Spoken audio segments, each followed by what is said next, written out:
ದರ್ಶನ್ ಗ್ಯಾಂಗ್ನಿಂದ ರೇಣುಕಾ ಸ್ವಾಮಿಯ ಕಿಡ್ನಾಪ್ ಮತ್ತು ಮರ್ಡರ್ ಪ್ರಕರಣಕ್ಕೆ ಸಂಬಂಧಪಟ್ಟಂತೆ ಆಗ್ತಾ ಇರುವ ಬೆಳವಣಿಗೆಗಳನ್ನ ಗಮನಿಸ್ತಾ ಹೋಗೋಣ. ಒಂದು ಕಡೆ ತನಿಖೆ ಆಗ್ತಾ ಇದೆ, ಸ್ಥಳ ಮಹಜರು ಸೇರಿದಂತೆ.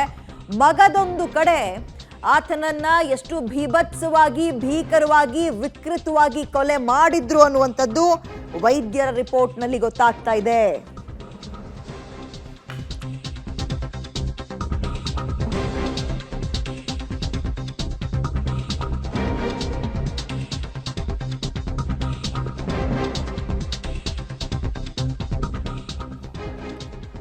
ರೇಣುಕಾ ಸಾವಿನ ಸ್ಫೋಟಕ ರೀಸನ್ ಅನ್ನೋದಕ್ಕಿಂತ ಆತ ಹೇಗೆ ವಿಕೃತವಾಗಿ ಕೊಲೆಯಾಗಿದ್ದಾನೆ ಅನ್ನೋದಕ್ಕೆ ಸಂಬಂಧಪಟ್ಟಂತೆ ಡಾಕ್ಟರ್ ರಿಪೋರ್ಟ್ ಏನ್ ಹೇಳುತ್ತೆ ಅದನ್ನ ನೋಡ್ತಾ ಹೋಗೋಣ. ಪಬ್ಲಿಕ್ ಟಿವಿ ಎಕ್ಸ್ಕ್ಲೂಸಿವ್ ದೃಶ್ಯಾವಳಿಯಲ್ಲಿ ಒಂದು ಕಡೆ ತನಿಖೆ ನಡೀತಾ ಇದೆ. ಸ್ಥಳ ಮಹಜರು ಚಿತ್ರದುರ್ಗ, ಮೈಸೂರು, ಬೆಂಗಳೂರು ಸೇರಿದಂತೆ ಸಾಲಾಗಿ ನಿರಂತರವಾಗಿ ನಡೀತಾ ಇದೆ. ಮಗದೊಂದು ಕಡೆ ಈ ಒಂದು ಪೋಸ್ಟ್ ಮಾರ್ಟಮ್ ರಿಪೋರ್ಟ್ ನಲ್ಲಿ ಆತನ ದೇಹದಲ್ಲಿ ಆಗಿರುವಂತಹ ಗಾಯಗಳು ಎಷ್ಟು ಡೀಪ್ ಆಗಿದೆ ಅಂದ್ರೆ, ಒಂದ್ ಕಡೆ ಕರೆಂಟ್ ವೈರ್ನಿಂದ ಶಾಕ್ ಕೊಟ್ಟು ಸಾಯಿಸಿದ್ರು, ರೀಪಿಸ್ಗಳಿಂದ ಹೊಡೆದು ಸಾಯಿಸಿದ್ರು, ಕಬ್ಬಿಣದ ಸಲಾಕೆಗಳಿಂದ ಹೊಡೆದು ಸಾಯಿಸಿದ್ರು, ಗೋಡೆಗೆ ಬಡ್ಚಿದ್ರು ಅಂತೆಲ್ಲ ಹೇಳಿದ್ರಲ್ಲ.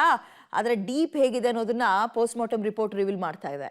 ಪೋಸ್ಟ್ ಮಾರ್ಟಮ್ ರಿಪೋರ್ಟ್ ನಲ್ಲಿ ಭಯಾನಕ ಅಂಶಗಳು ರಿವೀಲ್ ಆಗಿದೆ. ರೇಣುಕಾ ಸಾವಿಗೆ ಸ್ಫೋಟಕ ಕಾರಣವನ್ನ ಕೊಟ್ಟಿದ್ದಾರೆ ಡಾಕ್ಟರ್ಗಳು. ಹೊಡೆದಿದ್ದಕ್ಕೆ ಸತ್ನ ಅಂದ್ರೆ ಯಾವ ರೀತಿಯಾಗಿ ಹೊಡೆದಿದ್ದಾರೆ ಅನ್ನೋದನ್ನ ರಿಪೋರ್ಟ್ ಹೇಳ್ತಾ ಇದೆ ನೋಡಿ.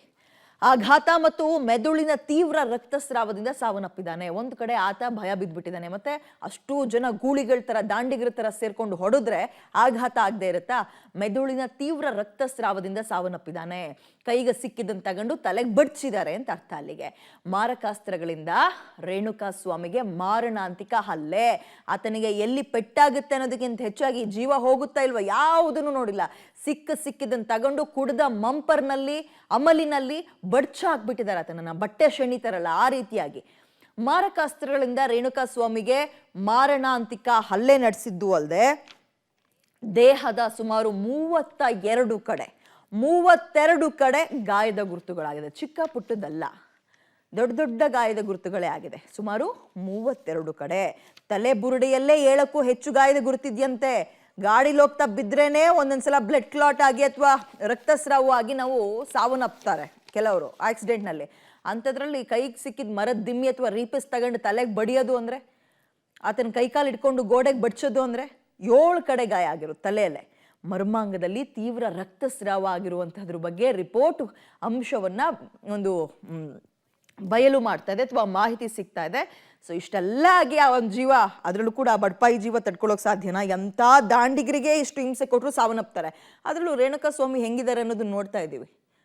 ಬಹಳ ಸಣ್ಣಗೆ ಪಾಪ ಒಬ್ಬನೇ ವ್ಯಕ್ತಿ ಅಷ್ಟು ಜನ ಗುಂಪು ಕಟ್ಕೊಂಡು ಬಡಿಯೋದು, ಹೊಡೆಯೋದು ಮಾಡಿದಾಗ ಒಂದು ಕಡೆ ಆಘಾತ ಆಗ್ಬಿಟ್ಟಿರುತ್ತೆ. ಒಂದು ರೀತಿ ಹಾರ್ಟ್ ಅಟ್ಯಾಕ್ ರೀತಿಯಲ್ಲಿ, ಇನ್ನೇನು ನಾನು ಹೊರಗೆ ಹೋಗೋಕ್ಕಾಗಲ್ಲ ಬಿಡು ಅನ್ನೋಂಗೆ ಆಗ್ಬಿಟ್ಟಿರುತ್ತೆ. ಏನು ಇದ್ರ ಬಗ್ಗೆ ಬೆಂಗಳೂರು ಪೊಲೀಸ್ ಕಮಿಷನರ್ ದಯಾನಂದ್ ಅವರು ಮಾತಾಡಿದ್ದಾರೆ, ನೋಡೋಣ. ಸರ, ಒಂದು ವೇಳೆ ಸ್ವಲ್ಪ ಮಟ್ಟಿಗೆ ನಿರ್ಲಕ್ಷ್ಯತನವಾಗಿದ್ರೂ ಕೂಡ ಸಮಸ್ಯಾತ್ಮಕವಾಗಿ ಆಗ್ತಕ್ಕಂಥ ಸಂಭವ ಇತ್ತು. ಪೊಲೀಸ್ ಅಧಿಕಾರಿಗಳು ಬಹಳ ಸಮರ್ಪಕವಾಗಿ, ತ್ವರಿತವಾಗಿ ಆರೋಪಿಗಳನ್ನ ಬಂಧಿಸಲಾಗಿದೆ. ಮೃತ ವ್ಯಕ್ತಿ ಕುಟುಂಬದವರಿಗೆ ನಾವು ನ್ಯಾಯವನ್ನ ಒದಗಿಸಬೇಕಾಗ್ತದೆ. ನಮಗೆ ಇರ್ತಕ್ಕಂಥ ಪ್ರೆಷರ್ 140/90, ಅದಕ್ಕೂ ಹೆಚ್ಚು ಇಲ್ಲ ಕಡಿಮೆನೂ ಇಲ್ಲ. I will give my 2 mobile phones, you can see how many calls have come. Dayanand ಅವರು ಪೊಲೀಸ್ ಕಮಿಷನರ್, ಬೆಂಗಳೂರಿನ ಪೊಲೀಸ್ ಕಮಿಷನರ್, ಹೇಗೆ ಆ ಒಂದು ರಿಪೋರ್ಟ್ ಏನು ಹೇಳುತ್ತೆ ಅನ್ನುವಂಥದ್ದನ್ನ ಮಾಧ್ಯಮದವರಿಗೆ ತಿಳಿಸಿರೋದನ್ನು ಗಮನಿಸಿದ್ದೀರಿ. ಅದೇ ಬಹಳ ವಿಕೃತಿಯನ್ನ ಮರೆದಿದ್ದಾರೆ. ಬರೀ ಇದನ್ನ ಕೊಲೆ ಅಂತ ನೋಡೋಕ್ಕಾಗಲ್ಲ, ಆ ಕೊಲೆಯನ್ನ ಹೇಗೆ ಮಾಡಿದ್ದಾರೆ ಅನ್ನುವಂಥದ್ದು ಎಲ್ಲರನ್ನೂ ಬೆಚ್ಚಿ ಬೀಳಿಸ್ತಾ ಇದೆ.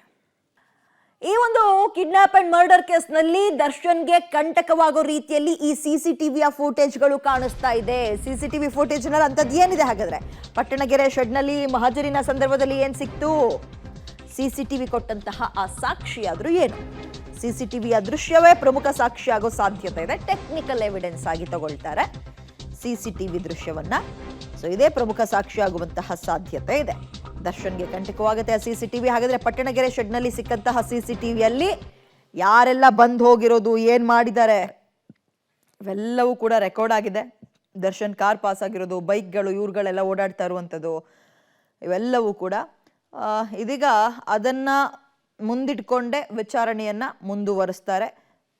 ಪಟ್ಟಣಗೆರೆ ಶೆಡ್ನಲ್ಲಿ ಮಹತ್ವದ ಸಾಕ್ಷಿ ಲಭ್ಯ ಆಗಿದೆಯಂತೆ. ಏನು ಹಾಗಾದ್ರೆ ಏನು ಲಭ್ಯ ಆಗಿದೆ ನೋಡ್ತಾ ಹೋಗೋಣ. ನಿನ್ನೆ RR ನಗರದ ದರ್ಶನ್ ನಿವಾಸದಲ್ಲಿ ಸ್ಥಳ ಮಹಜರು ಮಾಡಿದ್ರು. ಅದೇ ರೀತಿಯಾಗಿ ಈ ಪಟ್ಟಣಗೆರೆ ಶೆಡ್ನಲ್ಲೂ ಕೂಡ ಸ್ಥಳ ಮಹಜರು ಮಾಡಿದ್ರು. ಆ ಸಂದರ್ಭದಲ್ಲಿ ಮಹತ್ವದ ಸಾಕ್ಷಿಗಳು ಪೊಲೀಸರ ಕೈಗೆ ಸಿಕ್ಕಿದೆ.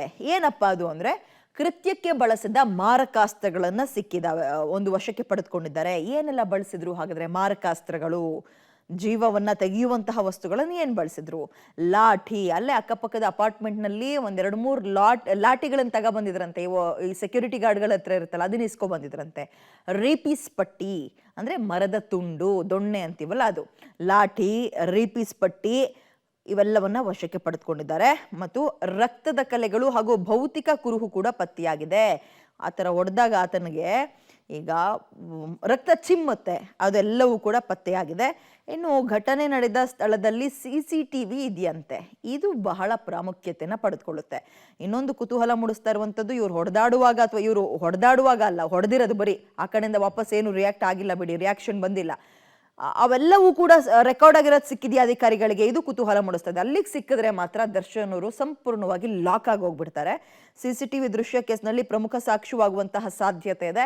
ಅದೇ ಆ CCTVಯಲ್ಲಿ ಬರೀ ಹಿಂಗ್ ಕಾರ್ಗಳು ಓಡಾಡಿರೋದು ಸಿಕ್ಕಿದ್ಯಾ, ಅಥವಾ ಇವ್ರು ಹೇಗೆ ಹಿಗ್ಗಾಮುಗ್ಗ ಹೊಡೆದಿದ್ದು, ದರ್ಶನ್ ಮತ್ತೆ ಪವಿತ್ರ ಗೌಡ ಆತನ ದರ್ಶನ್ನ ಗೆಳತಿ, ಆಕೆ ಬಂದಿದ್ದು, ಆಕೆನೂ ಏನೋ ಚಪ್ಪಲಿಲಿ ಹೊಡೆದಿದ್ದಾರೆ ಅಂದಿದ್ದು, ದರ್ಶನು ಹೊಡೆದಿದ್ದಾರೆ, ಅದಾದ್ಮೇಲೆ ಕರೆಂಟ್ ವೈರ್ನಿಂದ ಶಾಕ್ ಕೊಟ್ಟಿದ್ದಾರೆ, ಇವೆಲ್ಲವೂ ಕೂಡ ರೆಕಾರ್ಡ್ ಆಗಿಬಿಟ್ಟಿದ್ರೆ ಮಾತ್ರ ಇಡೀ ಟೀಮ್ಗೆ ಸಂಕಷ್ಟ ಅಂದ್ರೆ ಕಟ್ಟಿಟ್ಟ ಬುತ್ತಿ ಬಿಡಿ ಅದು.